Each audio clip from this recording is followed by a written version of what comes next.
zora mina kan hun ton mek tun kan hun ton meka zai thiam kan nei zinga le ka pui zai kan an ti tak mai khalampang hoi zonga zai thiam em mai pu h lalrem puya pu h lalrem puya to tuma hianin azai ama mi mal zai ani don lova ama ka chu ngeni a leading part latu ani dona mara chu achian ten an zai pui boka achian part boral na a thlan chunga an zai ani chu chu ngoro o ka sei sual pal takin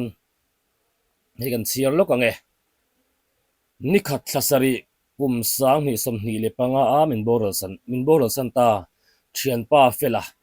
a thlan chunga a hladu ubernen thlan hun kan ni ye aron tia an thian pa hi an ui hle ani karinga an thian pa a tak tak po ani karinga an thian thatak chu chu na boral sana chumi a thlan chunga ngai chuanin hlasang sang an sa ni in ka hria tu tuma hianin kan thlir hoin kan ngai thla ho le don ani ngai thlang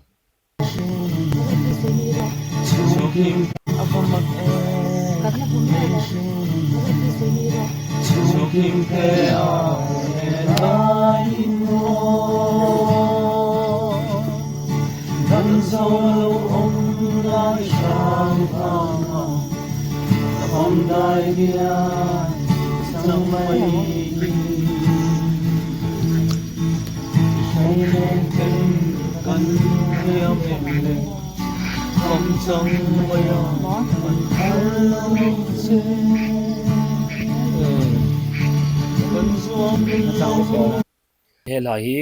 pudu ama phua khani a an zai la ran pok chhoja tura ngai la zai har du motan karinga thinlung ril ruwa atlana du don e maya zai pok thoi kha harang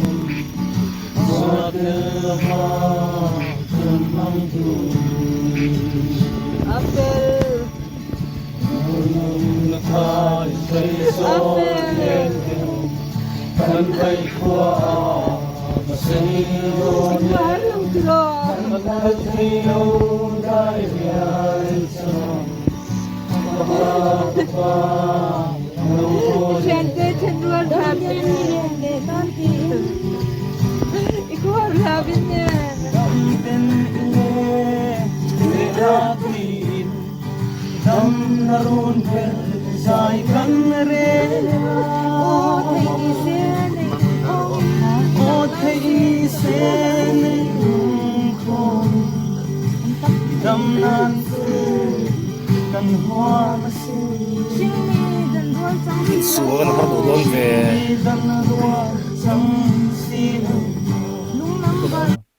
kan nga thadon chuk bokai tuna afel ichian te ni ko har lawin hei anon zai sak che aron nem chi tu kha hi he lai mai chia lo lang korvar ha hi he ni mele hi anu ani kan ring de uringota su bavan har du don ve tro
oh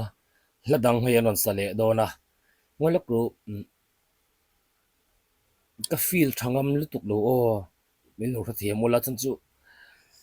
athu ro puinar te athu le athu kha nge ka in min ne lutukang ti ka hlau de leka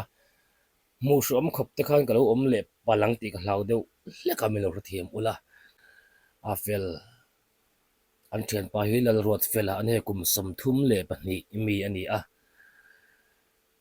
hela no pang te lo lang hi afa po ani mai thei tuna anu tra la atang ka chuan mo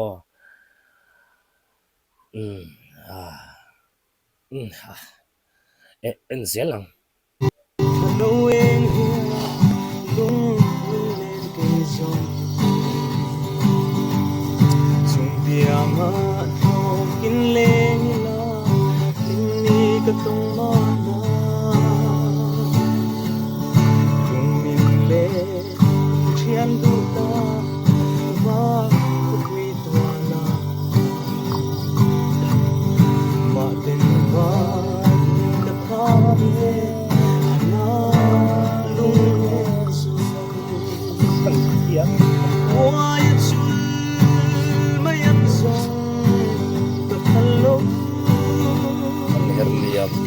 Anher liam parang kan bulay oh kachat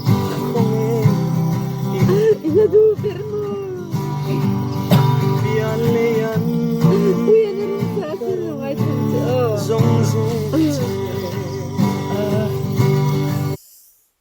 ngolok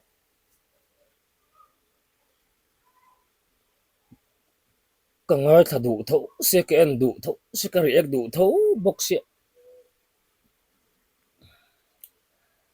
ngai thak le en awan rom ve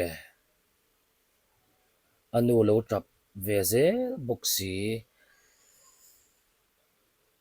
no ka ban khoi ve he la hi puvulte ya pho khani a pho tu puvulte po he kan chanela hianin kan ron kom to khani a tam tak chon in lo en mai thaya than chon in lo le en lo mai thei boka a pho tu kam chuak te ngei po kha adu ta chon in kan channel ka yan hai le tanga ke interview na pat on le tru kha kan da chuaka kha ta po kha min lo thir sak ve le zel don nia ngai tha zel potte a kain ka ang ruai ruai che len ruai zong zong isagbe ni omlo ariang lungam na nang nen kan sul nu zong te an herliam pe kachian zai bo kan wang hal ko paratha why chul mayan song kapalo an herliam parang kan bulai o kachya kome iomta bialean karon zong zete kain ka ang ruai ruai che len wal zong zinga isagme ni omlu ariang lungdang na nang men kan sulu zong te an liam me tri kachian du katin zai bo kan wang le why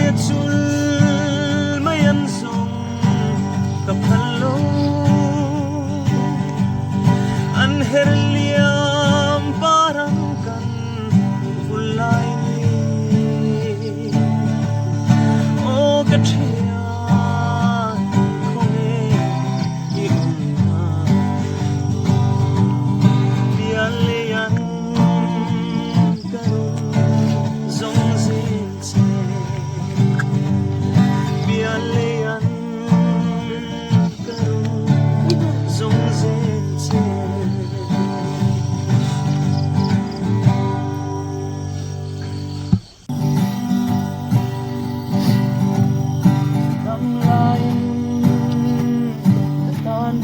lepen o kan thian pa kan han tlerol chuak chho hlim kha evangelical sale te kan dina kan thian pa tuna chon mol min liam san to a bela ti in kan ko mai thina ani kha evangelical sale kan din la an din chawa zan lama te khatia kholai te kan han fanga kan aurola pathian thu te kan suya khatianga hun kan man lai zong zonga kanin zui an ina de po karia ka chongaya ngeni chongaya hun kaman ve thin lai mai te ang khatiang te pun an ina te karia ka min boy pui chap thin tu thin pa bela angai om thar ka ti hle mai an thil ti dan chuan an thian pa fela hian arau thla in ran muta ni sela alung lom kim don avan lom don tak em tiang tak maya thian tha te na a than chunga nge mai anan thla liam chu tin kha in hre phaim o chiap cha kan ti nge ni zan thil hram chi leishik kan ti donem ni khate ngo hram enge mori lo nen kha khang zong zong te nen kham abo ro ka mo feel lo avan har veng veng ve ure puya zai thiam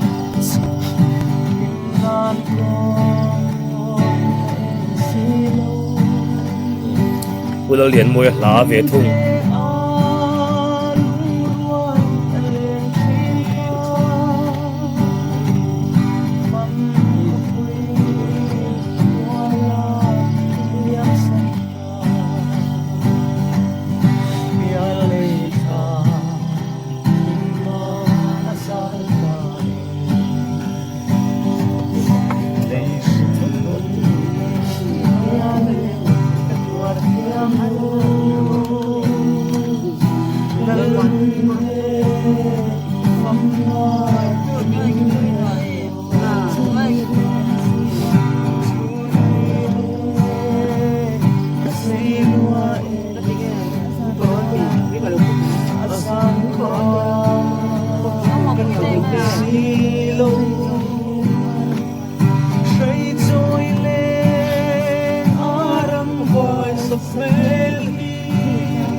avan tak tu ngoi ngoi ve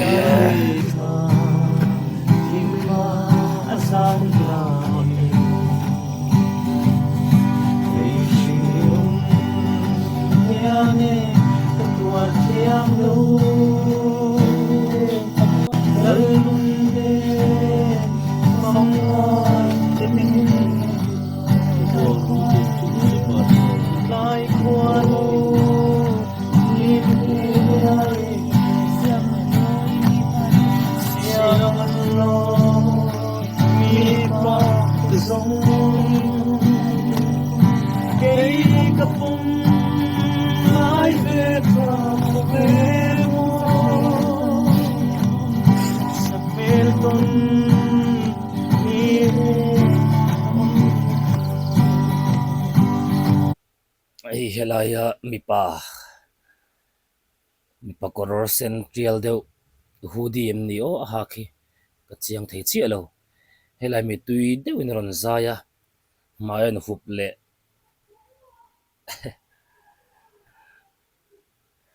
mu an van shom an shom ti la mu an nuam tho bok si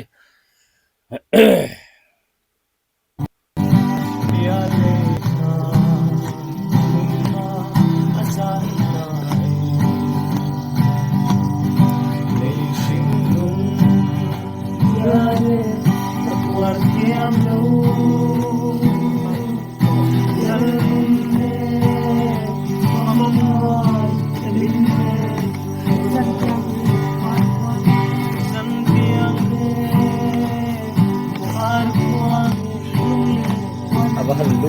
thạc em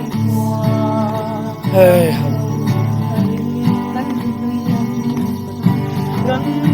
lui liam lu don tira sulung mo waran tasan wale biar leka niwa asal na lei singkung niane wartiam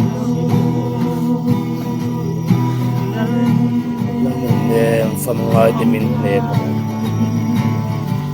phần thịt em nai kwa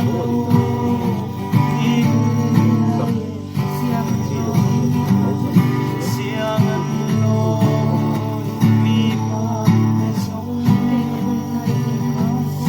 kay kapum lai ve ka mo sa pelton dire om sino biare tha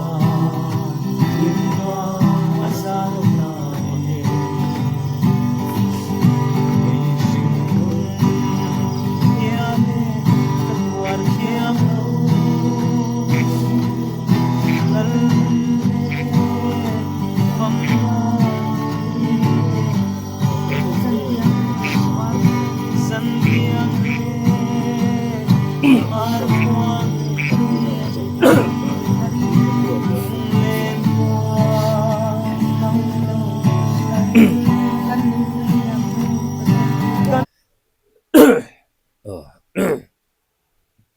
lúc đó thiếm lúc là tụm lộ karin kami tùy lộ là sắc lom lewan zia lo về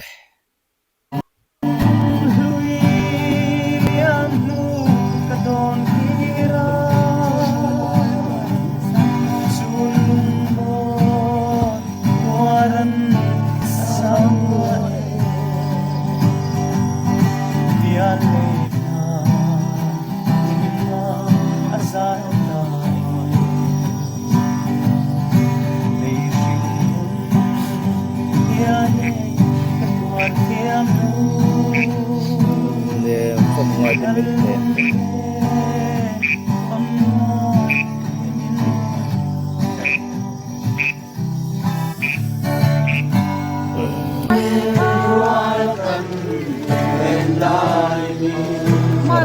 kan tito vele zuang re lo te feel lu tukong ti kalau lau chara mara tu tum lo kara mitiran nam ta sak thumaya feel lo harani tro pularim puya azai thiam sia ngini kan rilaru anne tur engemo kan benga cham venga feel lo thelo feel nuam tok lek te khan aki aron latok niam school chuai rai mai si khan chon abul vela atrian te ho lo chu kwal ho te an che sia an chetlang wi ngai mel mu hian mo ngai to na thil sang lo lut kwa zuta ngai thlak du boxi rom vong ve an van zai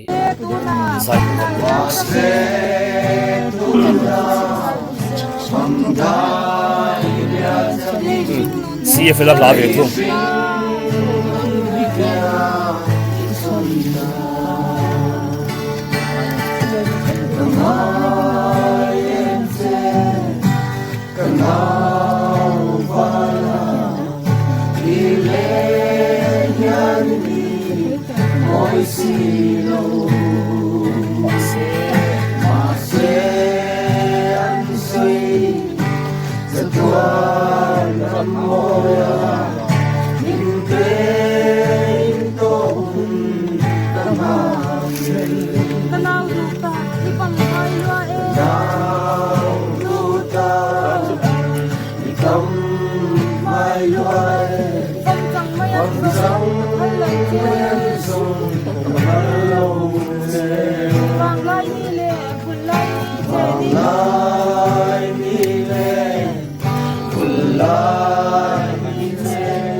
han zai pui veng ya tum trina ka zai chok le thela nang ni po in mi ve ka ring lu nang ma se a han ti tak tak chu chak ko ma ra chu ka soi thui chuan ka ka ka strong chia lang ti ka hlau do sia ka soi thui lo ma yang en mop mop ma yang o a top tre pin ka ria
tikha atop chu ani deuh mai hi second claim te lo ma atop pa hin hi pur pur purem pui kha ni tro tong trai ni mo avan ro pui em hi lom Christian kan ni na lo lang le thin atop zo that apoi mo le zol ti alang le zoring kria atopa hianin angwangin nge lalpa tong trai na kan ti te lalbiak na kan ti mang te in khom te le committee te le thil engemaw te kan ti top zia thin chana omani tro mizo Christian tan chon love song kan sa ni emo eng mi po ni roi at abul le atop nei tu pathian ani na hi kan thin lo hen are don chuang lo thei pu lo rem pui te po ti tak taka chon te mai te yang lengzem la satu agin kan ria maro chu an thin lunga pathian nung om thina hian a huna chuan ti hian tong trai chen da zinga po tong trai thei turin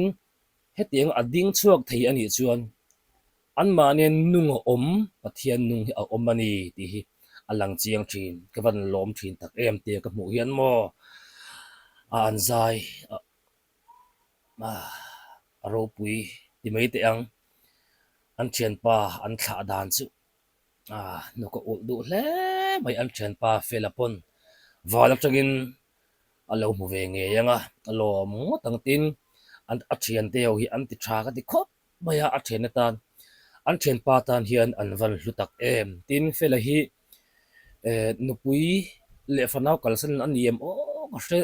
alo hre chiang ka lo bel chiang mi lo khalam pangkha ani phei chuan